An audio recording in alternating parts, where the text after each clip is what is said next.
Hello and welcome. In this math tutorial, our task is to find the values of x that satisfy this logarithmic equation. Now, to solve this problem, let us remember that for this log term to be defined, then 6 plus 2 over x must be positive. So we have that 6 plus 2 over x must be greater than 0. Now, from here, we have x times 6. That is 6x plus 2 over x. This must be greater than 0. Let us factorize this numerator. We have 2 into 6x divided by 2 is 3x. And 2 divided by 2 is 1. In the denominator, we still have x, and this must be greater than 0. Now, let us divide both sides of this inequality by 2. When we do that, we have that 3x plus 1 over x must be greater than 0 for this log term to be defined. Now, from this numerator, we have the critical point 3x plus 1 equal to 0. Now, from here, we have 3x is equal to minus 1. And of course, from here, we have that x is equal to minus 1 over 3. From the denominator, we have the critical point x equal to 0. Now, these two critical points divide the x-axis into 3 regions. Now, if this is the x-axis, we have the point 0, that is here, and we have the point minus 1 over 3, that is here. Now, of course, you can see that this region is the region from 0 to positive infinity. This region is the region from minus 1 over 3 to negative infinity. And of course, this region is the region between 0 and minus 1 over 3. Now, what we are going to do is that we will test random numbers from each of these 3 regions to see which regions satisfy this inequality. Of course, you know that the point x equal to 1 falls within this region. You know that the point x equal to minus 0.1 falls within this region. And you know that the point x equal to minus 1 falls within this region. Now let us check the first region. All we have to do is to plug the value of 1 into the left-hand side of this inequality to see if the inequality is satisfied. So when x is equal to 1, we have 3 times 1 plus 1 over 1. Now this is 3 times 1 is 3 plus 1 over 1. This is 3 plus 1 is 4. 4 over 1 is equal to 4. Now, is 4 greater than 0? Of course, the answer is yes. So, this region satisfies this inequality. Now, for the second region, we have x equal to minus 0.1. When we plug it into this inequality, we have 3 times minus 0.1 plus 1 divided by minus 0.1. Now, 3 times minus 0.1 is minus 0.3 plus 1 divided by minus 0.1. Now, 1 minus 0.3 is 0.7. 0.7 divided by minus 0.1 is equal to minus 7. Now, is minus 7 greater than 0? Of course, it is not. So, this region is not acceptable.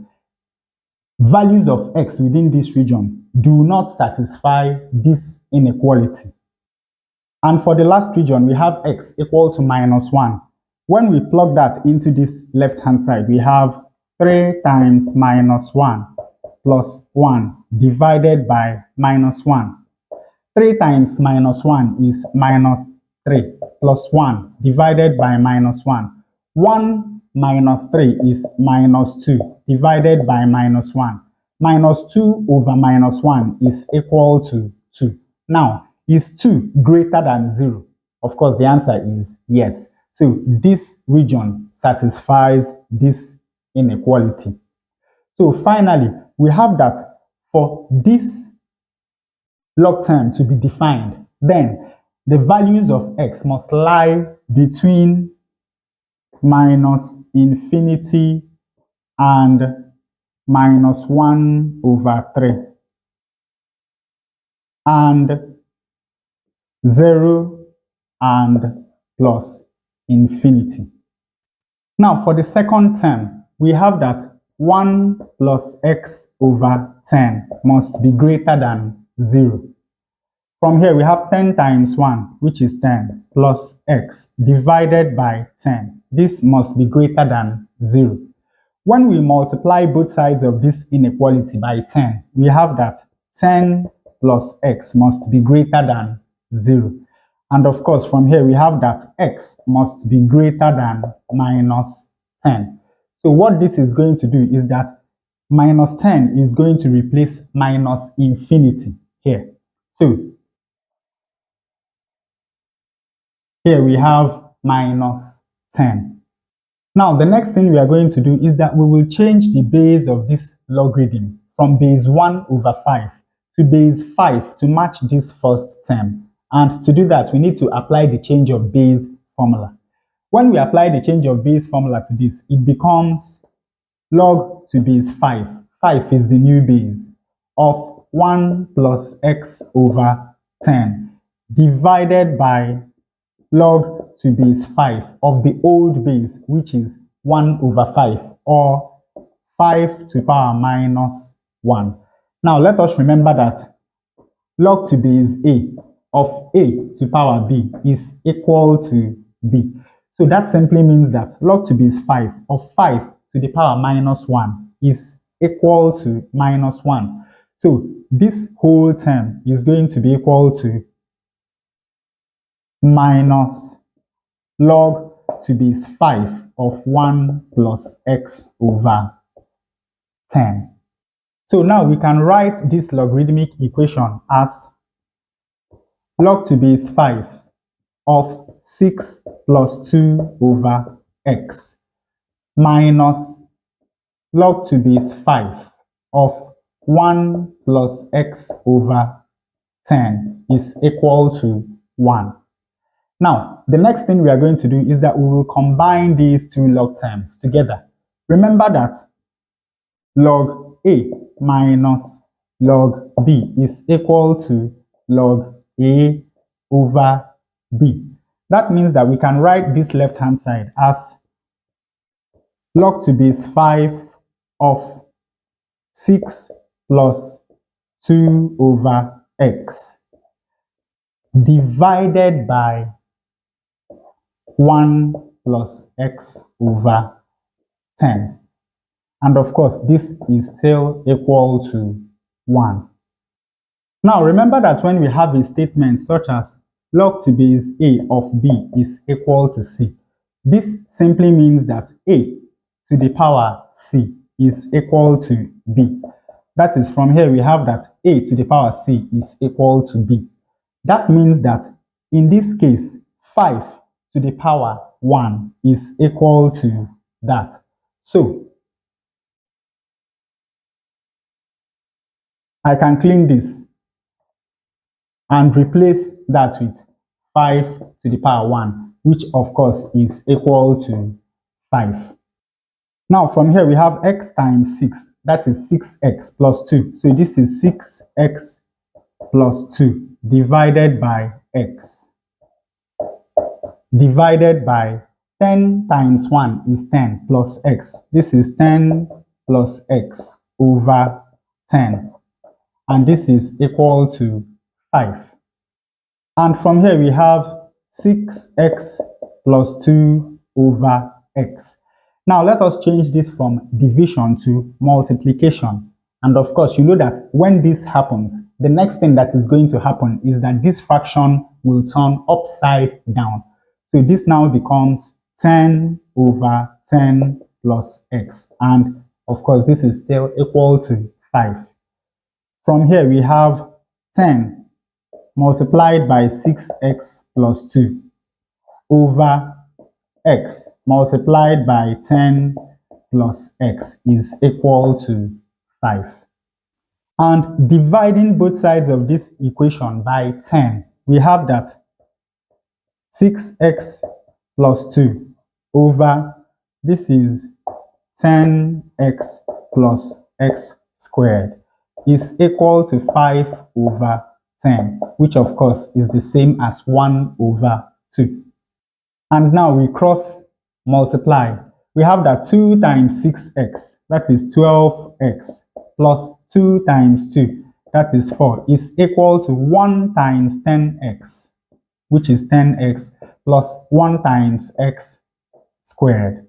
Now, moving these two terms over to the right-hand side, we have 0 left on the left-hand side, and this is equal to 10x minus 12x plus x squared minus 4. Now, we have that 0 is equal to 10x minus 12x is minus 2x. We have x squared minus 2x minus 4. Rearranging this equation, we have x squared minus 2x minus 4 is equal to 0. Now, we cannot solve this quadratic equation by factorization, so let us complete the square. From here, we have x squared minus 2x is equal to 4. To complete the square on the left-hand side, all we have to do is to divide the coefficient of x by 2, square it, and add to both sides of the equation. When we do that, we have x squared minus 2x plus minus 1 squared is equal to 4 plus minus 1 squared.